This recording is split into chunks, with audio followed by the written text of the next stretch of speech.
Hey there, guys. Adam from Akshon Esports. So first of all, I just want you to know you guys should be really proud. You guys played a great game out there, and I hope you're really happy with yourselves for getting as far as you did.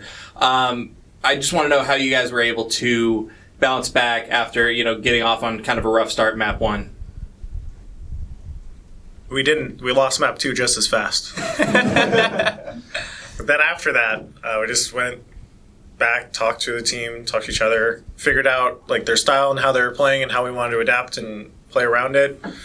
And it was essentially just, hey, we should just be more aggressive and push stuff. And then we went into that in map 3, and it was very, very easy in comparison to the first 2 maps. Hey, Tyler of ESPN. This is for Seagull. Hey, buddy. So you started out the season, popular streamer. Everyone was like, oh, you should just stay streaming. You mean it might be better for your career. You want to be, go competitive. Now looking back, now that the season's over, how do you look at your decision to go into competitive? Are you happy with your decision, and do you think that you want to continue being a competitive player from this point on? So decisions for stuff like that. So you try not to make life decisions in, how do I put it? Like if you're in a grind, like Overwatch League, and you're burned out, you don't make the decision when you're burned out. You take a break and you think about it, and then you do it, right? So for me, if I was going to be worried about a decision like that, a decision would come months from now. For right this second, I'm not too worried about it. As for the regret type of thing, I mean, for any streamer, there's always going to be the financial aspect of you're always going to make a lot more money streaming, particularly since Twitch has blown up massively with Fortnite and other BR games over the past 9 to 12 months or so. But for me, Overwatch and Overwatch League and playing competitively is something you can't do, or it's not an experience you get anywhere else. But the stream is still there if I want to go back.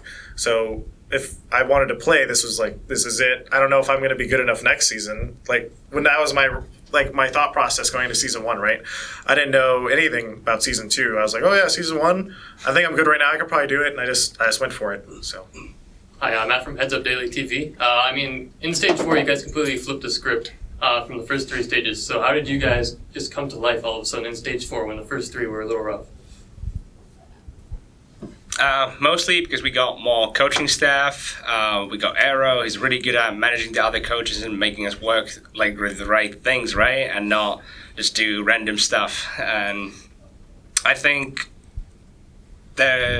just starting to win some games and realizing that you're not that bad and getting the confidence back, kind of I think we could have gone 10-0, but I think I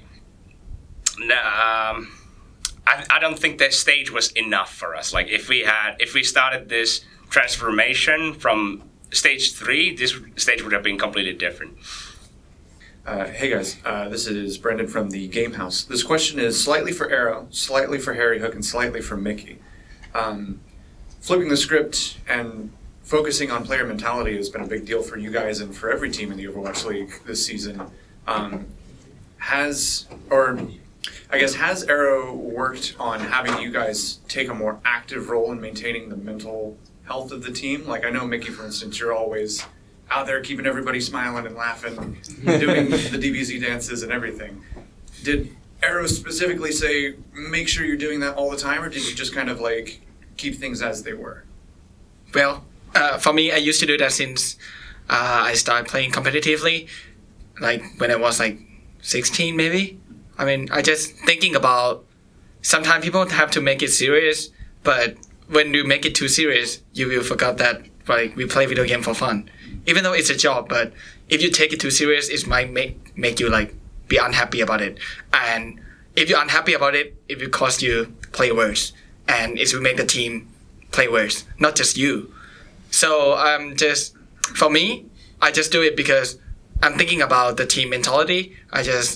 When we keep losing or something like that happen, or we fighting each other, I just want them to come back and remember, I'm your team. We are as a team, so we always behind you. If someone did mistake, a bad one, we just say that, don't worry about it. We behind you. We play as a team. We win as a team. We go again.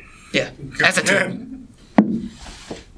Yeah, I think the mental and emotional side of things is very important. It's something I put a lot of emphasis on with all the guys. When coming into a situation where it's like, stage 3, where any team is struggling, usually it's because at some point trust was broken somewhere inside of the game. And so when everyone takes a step back and realizes no one is intentionally trying to lose, like we're all working on this, we just don't have a direction. And so being able to come in and think through how we're going to do stuff, have a plan, have a direction, that's a lot of times when the emotional mental side are out of bounds, you just have to give the boundaries, and then they'll stay within it themselves. So I can talk to them and I'll tell them, hey, if we're like this, we need to stay level. Emotions are very important. And so giving the boundaries of this is how we're going to do things is really, honestly, what most players need in a team. And so that was, the first thing coming in was we trust each other. Anything that gets called, we do. And yeah, I think that was like the main thing that we changed at the very beginning, because that's trust is very, very important for a team. I forgot one thing. And Arrow gave us the best tip for mentality reset. Take a breath. Take a breath. Yeah, and we use it a lot on the stage. It's become a meme on our team now. Take a breath. Relax. Take a breath, boys. No, take a breath. Hey guys, Adam from Akshon Esports again. This question's for Taimou. Going up against NYXL today, NYXL has 3 incredibly strong Widowmakers and a Zenyatta who does his best Widowmaker impression. So as your team's Widowmaker, you seem to have them kind of figured out. You were calling their pathways when getting into position and stuff and making those picks happen. How do you prep for a situation like that where you have essentially 4 different marksmen to prepare for? JjoNak is always at the back, so you never see him anyway, right? And then Pine plays a very chaotic style like I do, so you just like, it comes down to reaction. You're like, he's there, shoot him, right? Or he shoots you. That's how it happens. And Saebyeolbe is very passive too. They have 2 styles. They have Saebyeolbe always stays with backline.